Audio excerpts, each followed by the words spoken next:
No hace mucho tiempo hablábamos en este programa sobre un caso extraño. El capitán Thomas Mantell, a bordo de un Mustang, un P-51, murió mientras perseguía un ovni. Aquello fue por el año 1948. En aquella ocasión venía a cuento porque se estaban barajando los distintos aspectos de violencia que surgen en el encuentro entre ellos y nosotros. Hoy de alguna forma está el capitán Mantell de actualidad, puesto que ha sucedido algo similar. Voy a leerles a ustedes la breve reseña que apareció en los periódicos el 25 de octubre de 1978. La foto podría titularse Piloto desaparecido, como tantas otras desde los albores de la aviación. Este piloto, Frederick Balnich, desapareció con su avioneta Cessna cuando sobrevolaba Bass Strait, allá en la lejana Australia. Pero lo singular del caso es que durante 6 minutos antes de escucharse un estruendo metálico, predecesor de la mudez definitiva de su radio, ésta había informado sobre la presencia de un objeto volador no identificado que estaba persiguiendo. Otra vez el espeluzno de un ovni, las brujas de nuestro siglo. El periodista es dueño de opinar lo que quiera. No nos interesa, lo que sí nos interesa es la noticia, una noticia que fue difundida también a través de la radio. Todo lo que en aquella ocasión dijimos respecto al caso Mantell es válido ahora respecto a este nuevo caso. Un piloto, en esta ocasión un piloto civil, o al menos a bordo de una avioneta civil, desaparece persiguiendo un ovni. Nos faltan datos para poder hablar de un accidente o de una agresión por parte de esa nave no identificada. Esos datos el piloto australiano se los llevó a la tumba. Sin su testimonio, y puesto que no podemos contar por el momento con el testimonio del que tripulaba esa otra nave, no podemos hacer más que especular. Sin embargo, yo descartaría la agresión. Probablemente fue un accidente, un fallo mecánico, o se acercó demasiado a ese campo intenso electromagnético que al parecer rodea estas naves. ¿Por qué descarto la agresión? Por una razón simple. Los encuentros entre aviones, tanto civiles como militares, y los ovnis es algo frecuente. Es muy abundante el testimonio de pilotos, de tripulaciones, incluso de pasajeros, que hablan de que su avión, un avión de líneas aéreas comerciales, ha visto un ovni y que este ovni no mostró ninguna actitud hostil, sino todo lo contrario. De alguna forma que podríamos llamar gentil, incluso el ovni en más de una ocasión ha acompañado en su trayecto a alguno de estos aviones de pasajeros. Rafael Gárate es un joven comandante de DC-9 de la compañía Iberia. Sin embargo, pues a pesar de su juventud, lleva más de 20 años volando como piloto, primero como militar, ahora como civil. Es un hombre que ha volado por prácticamente todo el mundo y sabe perfectamente distinguir lo que es normal de lo que no es normal. Hace varios años sucedió algo muy extraño en uno de los vuelos en los que tú marchabas como comandante. Me gustaría que nos lo comentaras, que nos lo relataras. Pues sí, concretamente era hace como 2 años aproximadamente. Veníamos de un vuelo de otro sitio hacia Lanzarote y en Lanzarote cuando llegamos había una especie de manifestación de personas así como un poco nerviosas.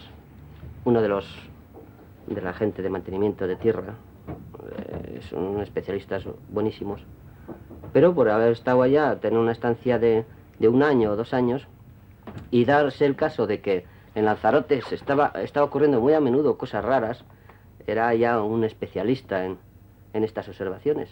Cuando te refieres a cosas raras, como yo antes, te refieres a ovnis. Sí, a eso me refiero concretamente, porque se dice cosas raras por decirlo de alguna forma, pero que supongo yo que no son nada raros. Bueno, concretamente este hombre estaba pues nervioso, como te digo, y pensando que de alguna forma tenía que llegar a un conocimiento mayor de estos ovnis, que él decía, mira, comandante, que aquí lleva aquí 1 semana, que lo ha visto otro compañero, me relacionó varios compañeros míos que lo habían visto, y mírelo, está ahí encima, sobre el monte, decía. Efectivamente, todo lo vimos, estaban pues el sobrecargo, las azafatas, el segundo, y todo el mundo que miraba para allá lo podía ver. Encima de un monte al costado. ¿Cómo era? Pues era como una luz pequeñita, como una luz que podía ser la de una bombilla de noche en un sitio oscuro, pero que resaltaba desde luego sobre las estrellas, y era más grande que una estrella normal y más grande que la más grande de las estrellas en aquel momento. Y se hallaba pues como descollando sobre la cordillera, una cordillera muy pequeñita que hay al costado, digamos, norte del aeropuerto. Y el hombre tenía un par de catalejos, allá de muy diversos tamaños. Me hizo mirar por el catalejo, mire usted, es que está ahí. Claro, yo no vi nada, porque realmente no sé si es que no sabía mirar, pero a través del catalejo no vi nada. Ya me dejó unos gemelos de 2 que tenía 2 pares, y ya con eso ya vi. Hicimos la escala normal, nos tomamos un café y nos fuimos a volar. Y cuando salíamos, porque se sale por la pista hacia el norte, la 04, 40 grados de rumbo. Perdona, Rafa, ¿qué avión llevabais? El DC-9. DC-9. Sí. ¿Con pasaje? Con pasaje, sí, claro. Entonces, pues íbamos 3 en cabina, en aquel momento del despegue. Despegaba yo, hacía el vuelo yo y nos íbamos a Las Palmas. Y cuando despegamos, pues vimos, en la carrera de despegue todavía estaba la luz, a la izquierda, sobre los montes, y una vez de despegado, hay que virar hacia la derecha para coger el rumbo a Las Palmas. Y entonces, cuando estábamos virando y podíamos ver hacia el punto en que debía de estar la luz, además queríamos ver si no era una cosa que estaba más arriba que nosotros y que seguía estando más arriba a pesar de haber despegado y tener 2000 pies aproximadamente que teníamos en aquel momento. Entonces, subimos allá a 2000 pies y estando virando vimos que efectivamente no quedaba más arriba la luz, sino que todavía quedaba por debajo. Y en ese momento, desde debajo, aumentando de volumen, o sea, engrosándose, y aumentando intensidad, que es lo que hace dar la impresión de que una luz se te aproxima y te hace grande, claro, pues se hizo rápidamente grande y además como una luna llena, intensa, más intensa.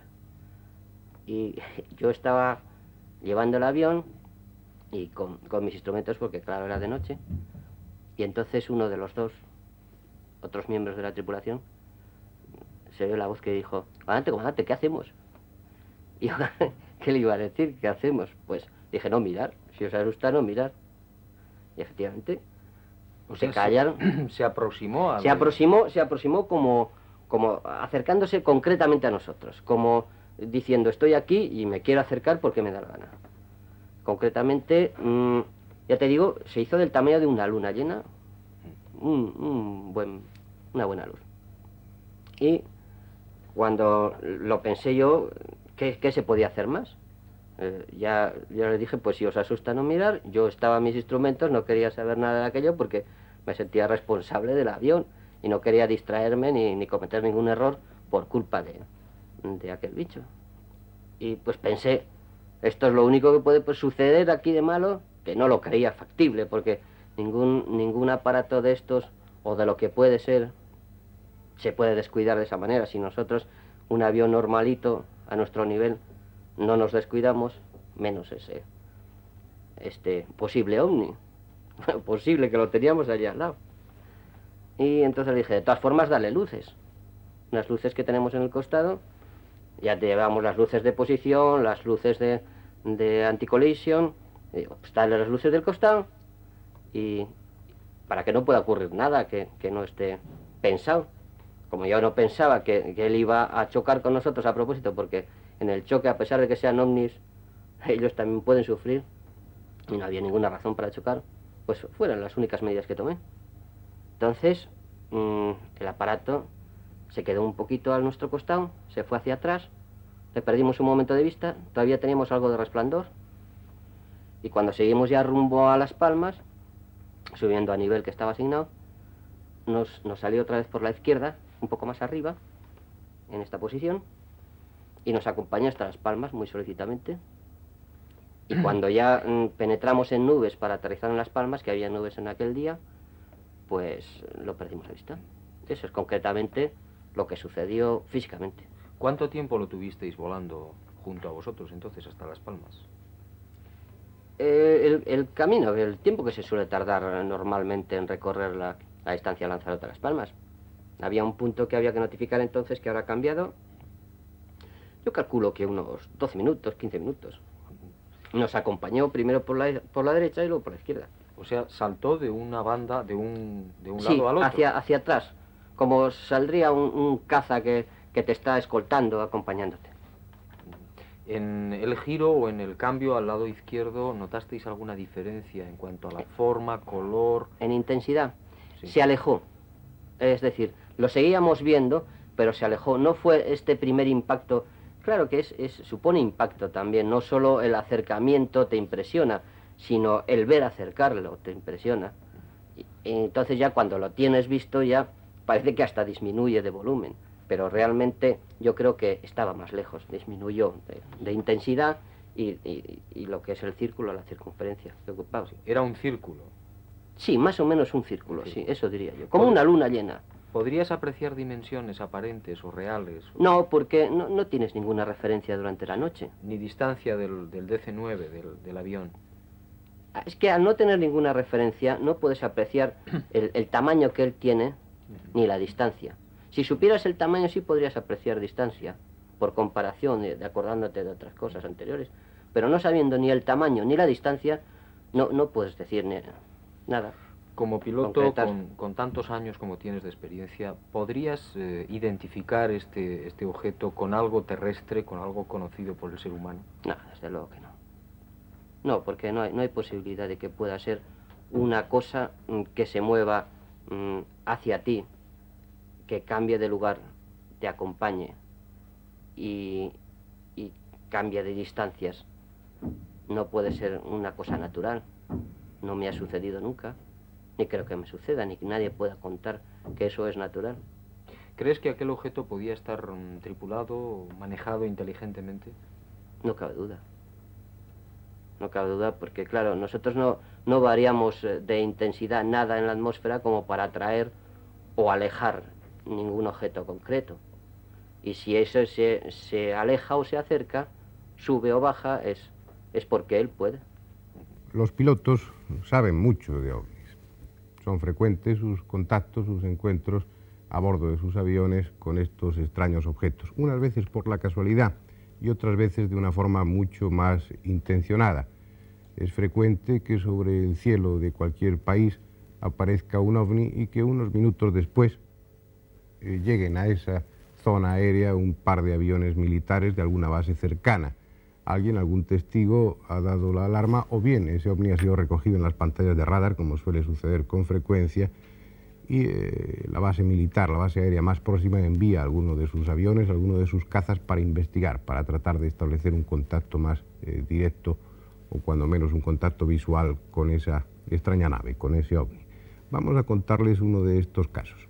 El testigo es de Gerena, es un hombre ciertamente no tecnificado, ciertamente carente de esos elementos, de esos conocimientos técnicos precisos para una descripción objetiva de las que tanto gustan a los ufólogos, pero a cambio de eso ofrece la ventaja de lo verosímil de su relato y de la tremenda naturalidad con la que él cuenta ese suceso extraño que le sucedió un día. Aquella noche de abril del 77 habíais salido a cazar con otros amigos por la noche aquí cerca de Gerena, ¿no? Sí. ¿Y cuántos estabais? ¿Cuántos amigos? 4. 4. ¿Y qué pasó? ¿Os separasteis? Sí. Hicimos unos encalados y yo me quedé en lo alto. ¿En qué monte? ¿Cerca de aquí o...? Cerca de aquí. Ahí mismo, ¿no? Ahí. En un harto de eso. Sí. ¿Y qué ocurrió? ¿Estabais separados? Tú estabas con tu escopeta, me parece, Claro. ¿no? La escopeta. ¿Y qué pasó? Nada. Lo que pasó fue eso. Que ya escureciendo una luz que vi yo. Venía la luz, yo creía que era la casa, que se ve. Digo, anda, era la luz de la casa, pero la luz no se quitaba y cada vez venía más cerca. Y cada vez más cerca. Más cerca, pero tardó casi hora y media o más. ¿Y cómo era la luz? ¿Qué tipo de luz era? Una luz de esta normal, un foco. ¿Tenía alguna forma o...? Forma no tenía ninguna, la luz, un foco redondo que se veía. Pero ya hasta que llegó encima. Cuando llegó encima ya se vio que tenía un foco, después era redonda y con muchas lucecitas de varios colores alrededor. Estuvo encima tuyo. Encima. ¿Y hacía algún ruido? ¿Cómo era Nada, aquello? ruido no hacía ninguno. ¿Ningún ruido? Ninguno. Y dices que tenía lucecitas. Sí. ¿Cómo eran esas lucecitas? ¿De qué colores eran? Oh, eran blancas de estas normales, azules, coloradas, amarillas, de ese color. Y el foco en el centro. ¿Y tú sabías de qué se trataba aquello? ¿Era un avión o...? No, avión no era. No he visto un avión redondo. Ni helicóptero tampoco. Tampoco, porque los helicópteros forman ruido. Claro. ¿Y qué pasó? ¿Te estuvo observando aquello o estaba encima tuya o...? Pues ya cuando llegó encima, tuvo todo ese tiempo, hasta que llegó allí encima. Ya cuando eso vino 2 aviones de aquí de Sevilla, ¿Qué tipo de aviones? de estos rápidos, de estos que el ruido se siente cuando han pasado. ¿A reacción? De eso, Sí. ¿Eran de estos aviones militares? sí. ¿Y qué pasó? Pues nada, que lo aguantó hasta que llegó casi en ver, se torció una mijita y se desapareció. En 2 o 3 segundos se desapareció y los aviones se volvieron para atrás. Cuando tú viste venir los aviones, el objeto estaba todavía encima tuyo. Encima. Y hasta que no llegó a la vera, pegado. Entonces cuando giró un poco, ¿Cambió de posición? cambió de posición, claro. Estaba plano y cambió de posición sobre el lado. Y entonces cogió ya y se desapareció. ¿Despacio o...? Despacio, que no se veía, Muy rápido. de ligero que iba. ¿Y los aviones, los reactores qué hicieron? Los reactores seguirlo, pero al minuto venían para atrás, ya no lo vieron más. ¿Cuánto tiempo estuvisteis viéndolo en total? Al aparato después de eso, por 2 o 3 segundos. ¿Y tus compañeros estuvieron viéndolo también? Mis compañeros dijeron que ellos nada más que habían visto los aviones de ahí, porque claro, ellos le cogieron en el bajo, y ahí hay muchas aras, una altura horrorosa, y claro, a mí me cogieron el limpio, que estaba arriba, pero a ellos le cogieron abajo y ellos dijeron que no había visto nada. Hay algo extraño en aquella zona de España, en esas inmediaciones de la provincia de Sevilla. Pasan cosas raras, y pasan cosas raras con frecuencia. Son muchos los testigos que han visto ovnis, que han visto luces extrañas, que han visto a naves aterrizar y despegar. Cada uno de ellos tiene su historia que contar, como por ejemplo este camionero, también de Gerena, que fue seguido por un ovni durante algún tiempo. El 10 de noviembre, cuando me dirigía hacia mi trabajo, desde Gerena a Villanueva de Ribina, cuando circulaba por la carretera de Guillena a Burguillo, aproximadamente en el kilómetro 6, de pronto divisé en el horizonte un aparato extraño, que cada vez que se dirigía más a mí, observaba yo que era un aparato raro. Entonces, cuando ya lo tenía casi a unos 50 o 60 metros, vi como me dio la vuelta por la parte derecha del camión y se puso por la parte posterior de atrás. Entonces, por el espejo retrovisor, venía yo observando de que era un aparato raro. Despedía unos destellos por la parte superior de arriba con luz anaranjada muy fuerte y la parte inferior de abajo todo en verde alrededor. ¿Qué forma tenía, Antonio? Pues yo calculo que eso sería más o menos como un, le diría yo, turismo, pero más ovalado, con un, como una especie de una claraboya, una cosa así, y con las luces alrededor en la parte de arriba, y sobre la parte de abajo todo iluminado en verde. ¿Hacía ruido? No se escuchaba ruido ninguno. Entonces me siguió como unos 4 o 5 kilómetros. Ya cuando yo llegué al pueblo de Burguillo, pasé el stop que hay en el cruce de la carretera, y entonces observé yo que el aparato se quedó en lo alto de una venta que hay en la misma cruce de la carretera. Pero todo esto llevaba yo un pánico que no podía ni circular siquiera. ¿Dónde te seguía, en qué lugar te seguía el objeto? ¿En qué parte? Pues por la parte izquierda de donde yo voy conduciendo. O sea, yo lo venía viendo por lo menos a 5 o 6 kilómetros delante de mí, hacia mí, de frente. Luego, el aparato al llegar a la altura mía me dio la vuelta por la parte derecha. Y entonces se situó en la parte de atrás del camión. Y yo venía viéndolo por el espejo retrovisor y así me anduvo detrás de mí por lo menos 4 o 5 kilómetros. A estas alturas ya son muchos los grupos de ufólogos repartidos por toda nuestra geografía y son muchos también los investigadores de campo, personas con afición al tema OVNI, con determinados conocimientos y que bien aisladamente o en pequeños grupos repartidos por toda España se encargan de acercarse lo más rápidamente posible al sitio, al lugar donde ha aparecido un OVNI, de charlar, entrevistar a los que han sido testigos de esa aparición y después todos esos datos enviarlos a la sede central del grupo ufológico al que pertenecen y así formar un archivo cada vez más denso y todo lo fresco, por utilizar este término, posible. Vamos a seguir dentro de esa zona. Vamos a terminar con el testimonio de uno de estos investigadores de campo que nos va a hablar de algo poco frecuente, porque da la impresión de que en ocasiones los ovnis no se ocultan, se muestran incluso descaradamente ante multitud de testigos. Vamos a ver lo que este hombre nos cuenta de lo que podríamos llamar un festival ovni. Este fenómeno se desarrolló aproximadamente, fue el día 2 de agosto de 1976.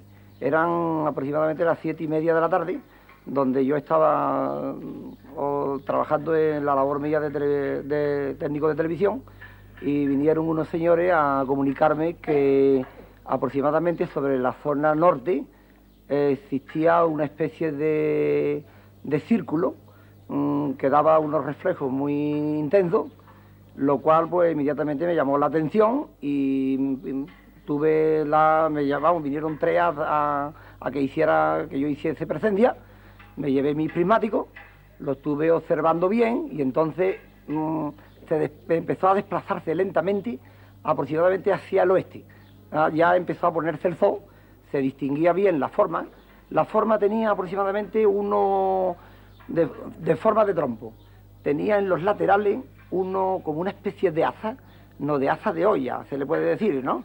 Que daba unos reflejos blanquecinos. Después, por la parte inferior, aproximadamente era difusa, de forma gris, difusa un poquito más oscuro que la parte central del objeto. Se mantuvo durante unas 3 horas que todo el mundo lo presenció. Aproximadamente aquí habría pues llegaron a concentrarse en el punto de presencia del aparato unas 50 o 60 personas. Entonces el objeto empezó a correr para la derecha hacía una especie de intervalo, pero siguiendo el recorrido. Entonces, aproximadamente cuando estaría retirado de aquí unos 20 kilómetros, creo yo, porque la altura que tenía, según los expertos, pues el objeto sobre la parte de Fuente de Canto estaba de forma vertical. Y aquí lo estábamos presenciando de una forma con inclinación. Calculamos que tendría unos 100 kilómetros de altura, claro, era un poquito más pequeñito que la Luna, y creíamos que aquello pues, tendría pues cerca de 1 kilómetro cuadrado, era gigantesco. ¿sabes? Hemos sacado unos cálculos y aquello pues tendría, pues no hemos exagerado, unos cerca de 1 kilómetro cuadrado. Ya sobre la parte de Analcoya, vamos, le llamamos Analcoya porque está en la parte oeste, se produjo algo impresionante, lo cual pues nos causó una gran sorpresa.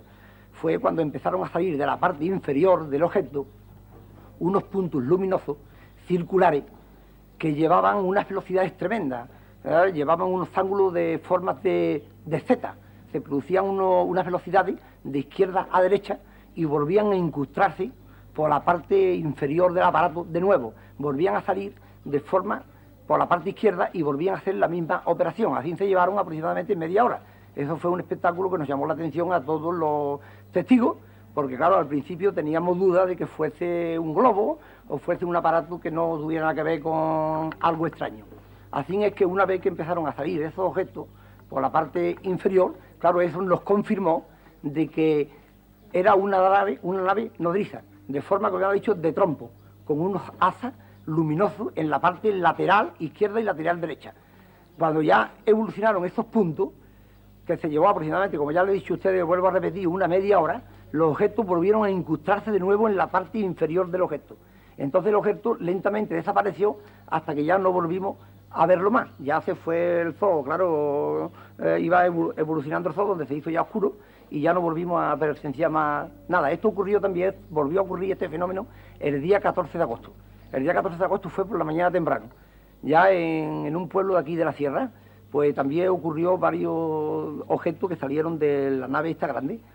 Y uno de ellos, pues creo yo que le dio un susto a una pareja de novios, lo cual ya vino publicado en la prensa, y se estuvo viendo aquí hasta las 9 de la mañana. Aquel día no vimos de salir objeto ninguno, pero ya una vez que durante 4 horas lo vieron todos los señores de aquí del pueblo también, lo vieron todos los trabajadores que por la mañana iban a su trabajo, estuvieron presenciando una luz potente, también de forma de trompo, parece que aquello volvió otra vez a aparecer de nuevo, y sobre las 9 y pico desapareció sin dejar rastro. Ese fue todo el testimonio que hay respecto a este objeto, que según los expertos que la han analizado, vamos, según los testigos, y los expertos que han analizado a los testigos, pues creo yo que se trata de una nave nodriza de bastante dimensión, bastante grande. Los pilotos, las gentes del campo, los miles de testigos mienten, estaban bebidos, exageran. Evidentemente no, ellos han visto ovnis. Ciertamente, cada cual puede opinar como quiera, y muchos pueden seguir diciendo que los ovnis no existen. En definitiva, no hay peor ciego que aquel que no quiere ver.